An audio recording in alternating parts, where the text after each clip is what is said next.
여러분, 세계에서 가장 오래 숨을 참은 사람 얼마나 숨을 참을 수 있을까요? 20몇 분 참았다고 그러던데. 오. 야, 이 놀라운 이야기를 놀랍지 않게 만들어버리면 어떡해. 여러분, 한번 지금부터 한번 숨을 참아볼까요, 여러분? 여러분, 지금부터 숨을 참으면 여러분 얼마나 오래 참을 수 있을 것 같아요? 2분? 3분? 그래요. 세계에서 가장 오래 숨을 참은 사람의 기록은 24분 33초라고 합니다.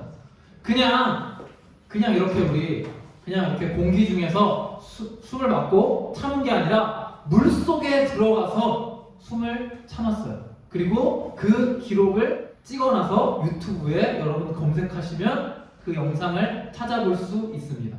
여러분, 세계 최장기 단식 기록은 얼마일까요? 가장 오랫동안 밥을 먹지 않은 사람.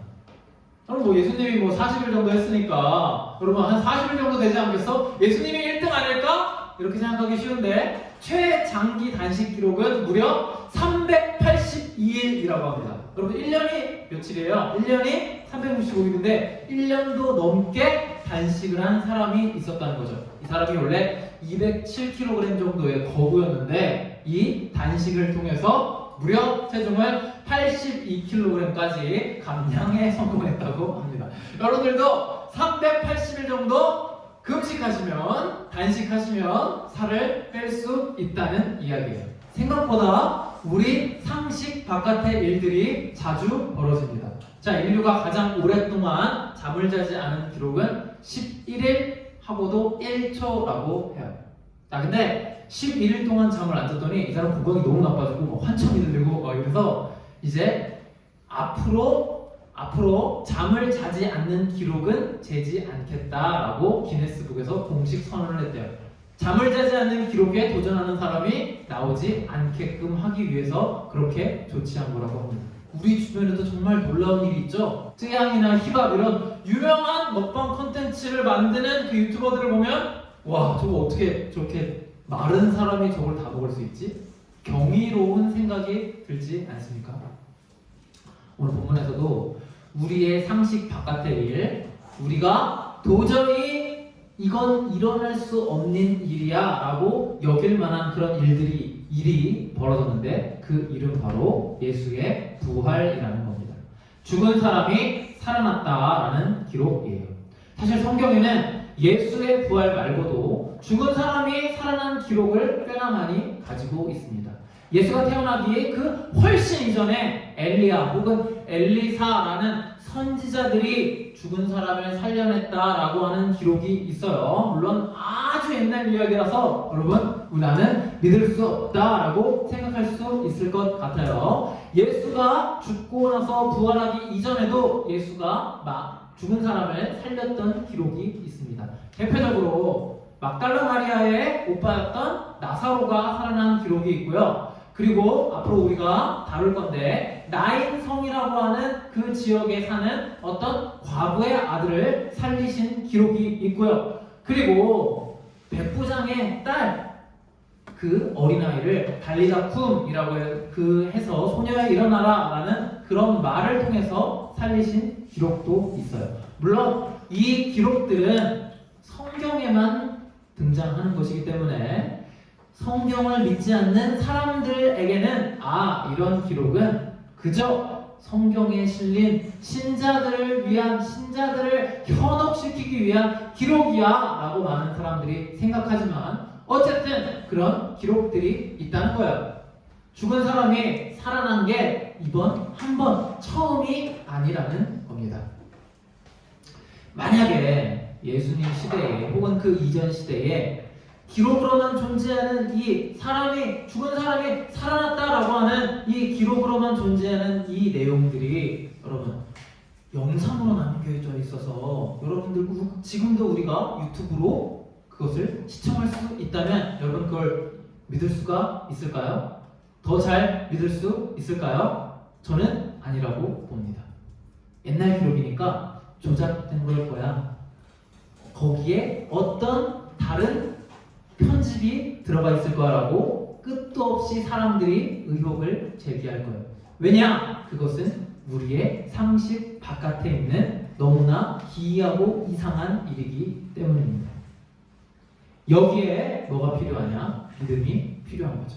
쓸데없는 거, 하나님 제가 서울대 갈 수 있는 거 믿습니다. 그런 쓸데없는 믿음을 가지라는 게 아니라 우리가 가져야 할 믿음은 이러한 믿음이라는 겁니다.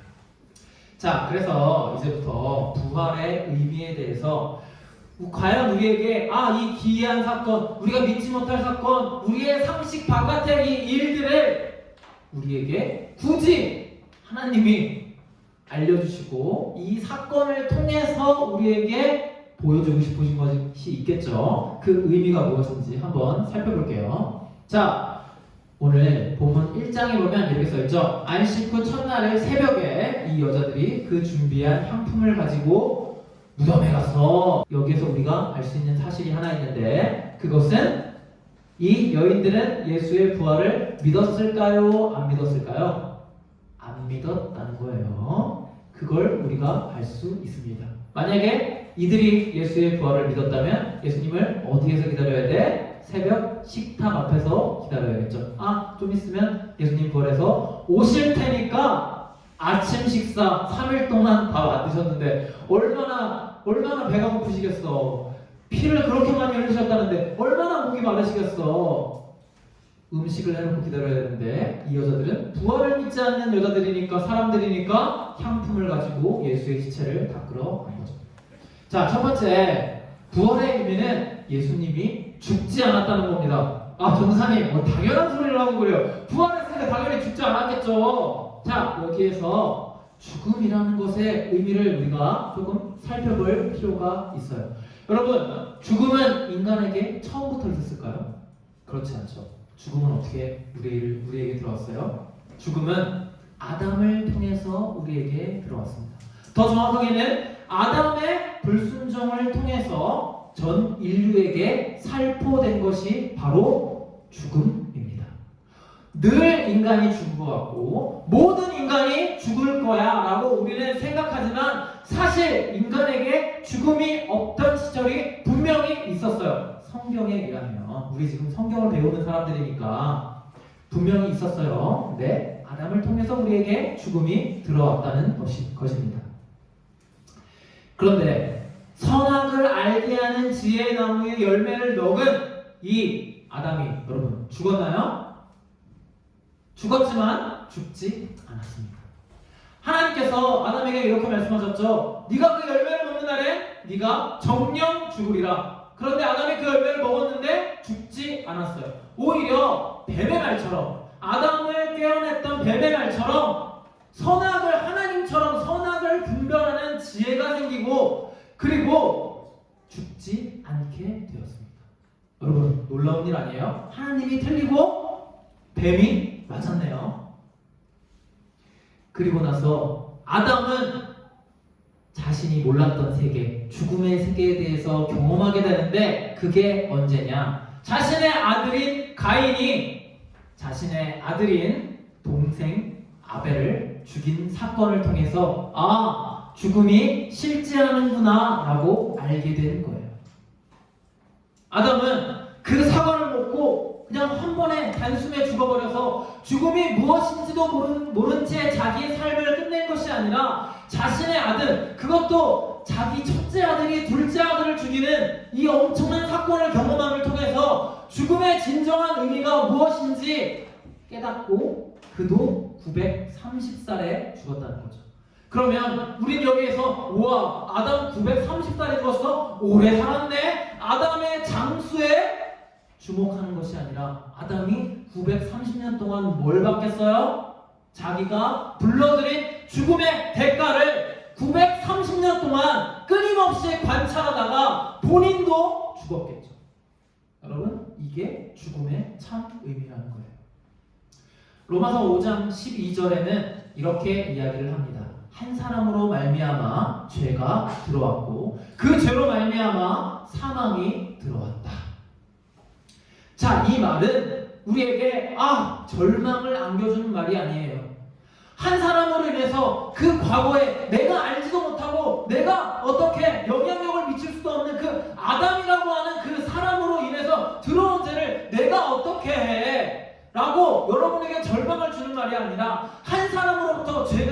죄가 한 사람으로부터 해결될 수 있다고 하는 희망을 주는 메시지라는 거예요.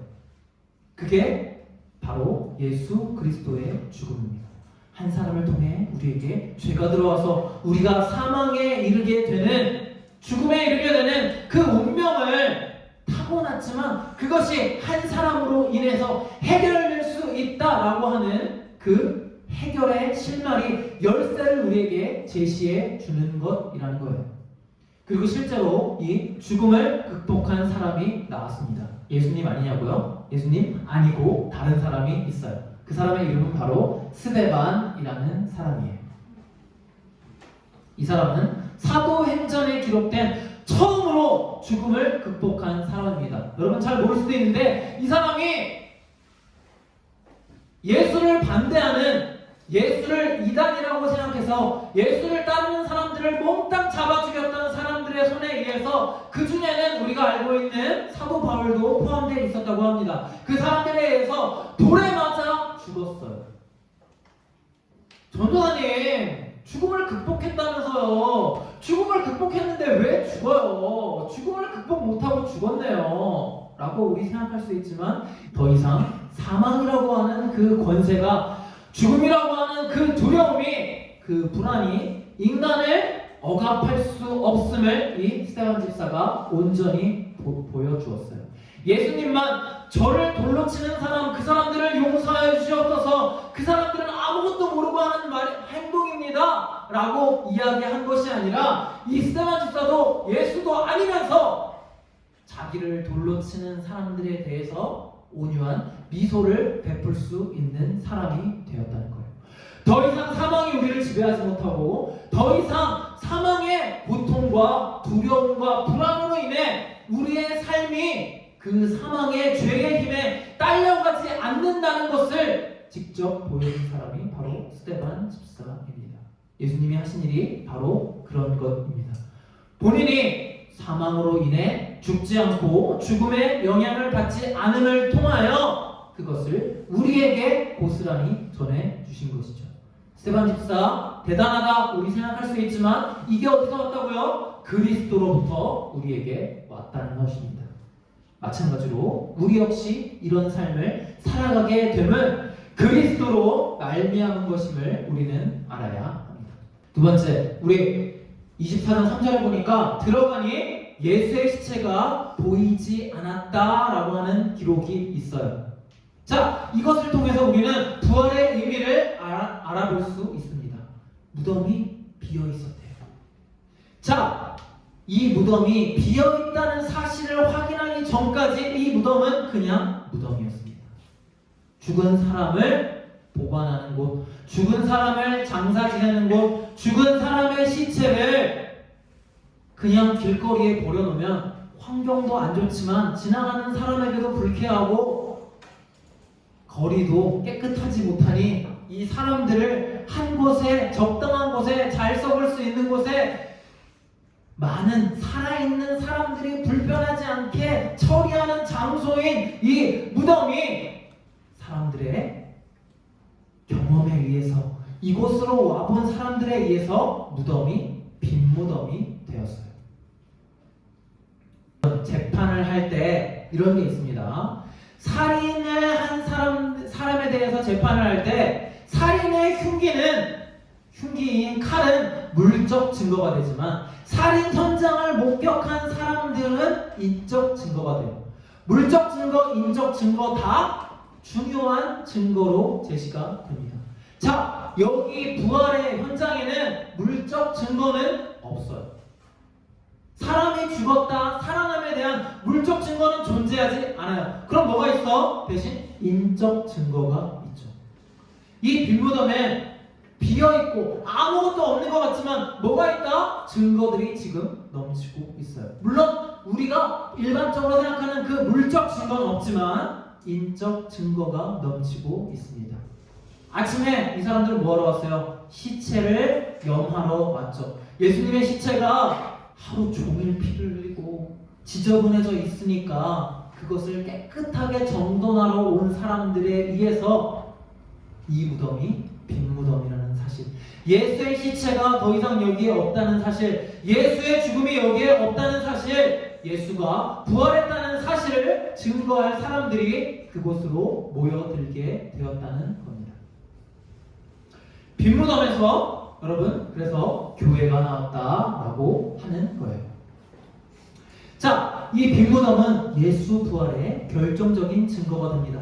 물증은 없지만 사람들, 목격자, 증인들이 있어요. 그런데 이 부활이라고 하는 것을 우리는 이렇게 생각하기 쉬워요. 아, 죽었던 사람이 다시 살아났다. 그런데 우리 원어 아나스타시스예요. 이 부활이라고 하는 것은 뭐냐? 아나스타시스는 뭐냐?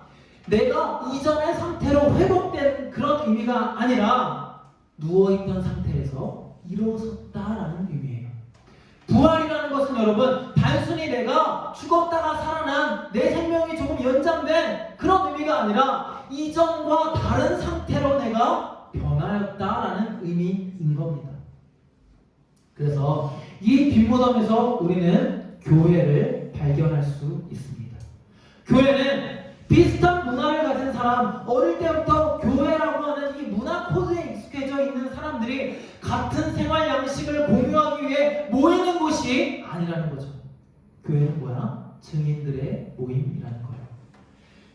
우리가 이 예수의 죽음을, 예수의 시체를 보러 왔던 사람들이 빈 무덤에서 예수의 부활을 발견하고 예수가 죽지 않았다는 사실을 발견하고 그것을 전파하기 위하여 사람들에게 나아갔던 그 현장이 바로 교회라는 것입니다.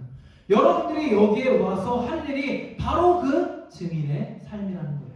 여러분들이 해야 할 것이 바로 그 증거들을 확인하는 시간이라는 거예요. 그래서 여기에 교회의 의미가 있는 겁니다. 교회는 어디서 시작했어요? 바로 빈 무덤에서 시작했어. 예수님의 부활의 그 의미는, 예수님의 부활하심의 의미는 우리에게 교회를 주시기 위함입니다. 우리는 예수가 없는, 예수의 시체가 없는, 예수의 죽음이 더 이상 존재하지 않는 그 빈 무덤에서 교회의 의미를 발견할 수 있는 거예요. 그래서 우리 올해 표어가 뭐죠? 너희는 이 모든 일의 증인이라. 이 말은 우리가 교회로 살아간다라는 의미와 같은 거죠. 교회가 더 이상 이 건물을 의미하지 않고 이 공간을 의미하지 않는다는 사실은 이미 우리가 다 알고 있어. 다 알고 있지만 실제 교회는 뭐예요? 교회는 성령이 거하시는 전이죠. 성령이 거하시는 장소죠. 성령이 거하시는 처소죠. 그게 뭐야? 바로 여러분들의 마음. 여러분들이 하나님이 거하시는 처소고 여러분들이 하나님이 역사하시는 장소예요. 바로 여러분들이 교회고 여러분들이 이 증인된 삶을 살아갈 때 교회가 교회로서 제대로 돌아가고 있다라고 우리는 이야기할 수 있는 겁니다. 단순히 내가 교회를 다닌다. 나 일정한 시간에 11시에 10시 반에 그 장소로 가서 가만히 앉아있다 와. 이게 교회를 다니는 게 아니라는 거예요. 우리가 빈 무덤에 가서 그 일을 놀랍게 여기와 같은 일들이 우리 안에 지속적으로 일어나는 것이 바로 교회의 작용이라는 겁니다. 자, 세 번째 6절에 보면 이렇게 써있죠. 여기 계시지 않고 살아나셨느니라. 갈릴리에 계실 때에 너희에게 어떻게 말씀하셨는지 기억하라. 기억하라라고 말하는 건 왜 기억하라고 말하겠어요? 기억하지 못하니까 기억하라고 말씀하시는 거죠. 뭘 기억 못했어? 우리 처음에 이야기한 것처럼 예수님께서 죽고 부활하실 것을 성경에 보니까 몇 번 이르셨다고 해요? 3번이나 이르셨다고 합니다.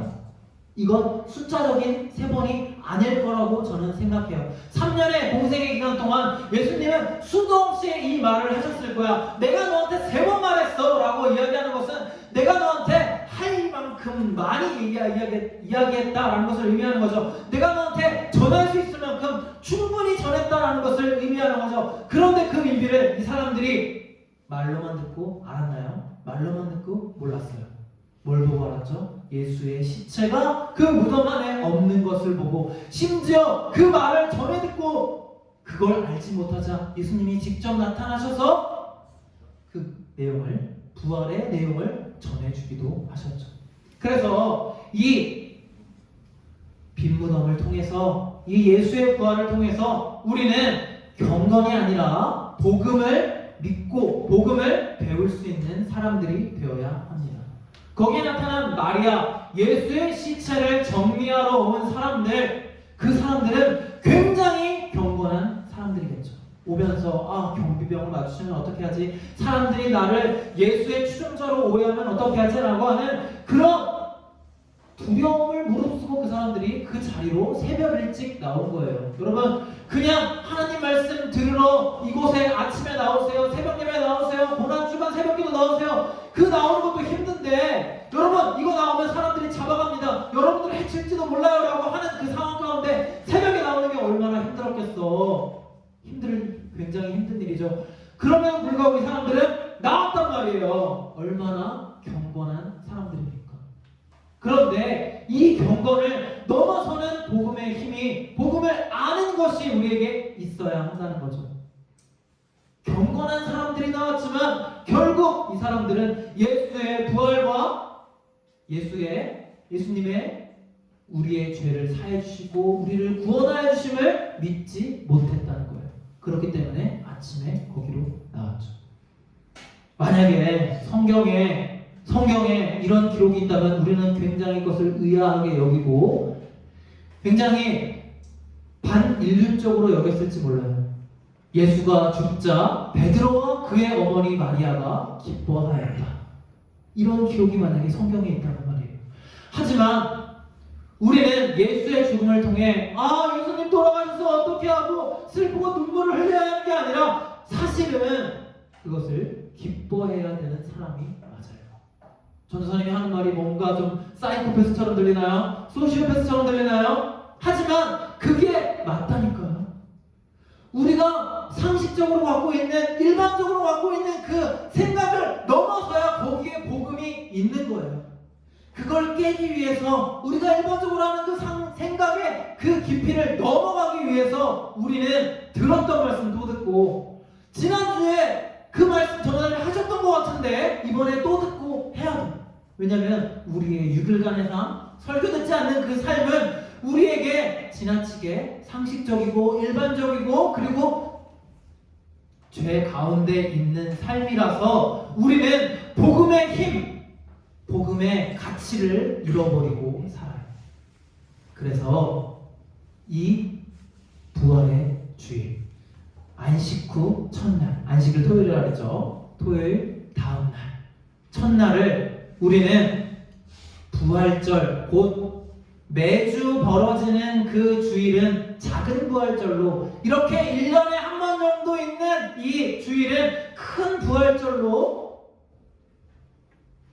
기념하는 겁니다.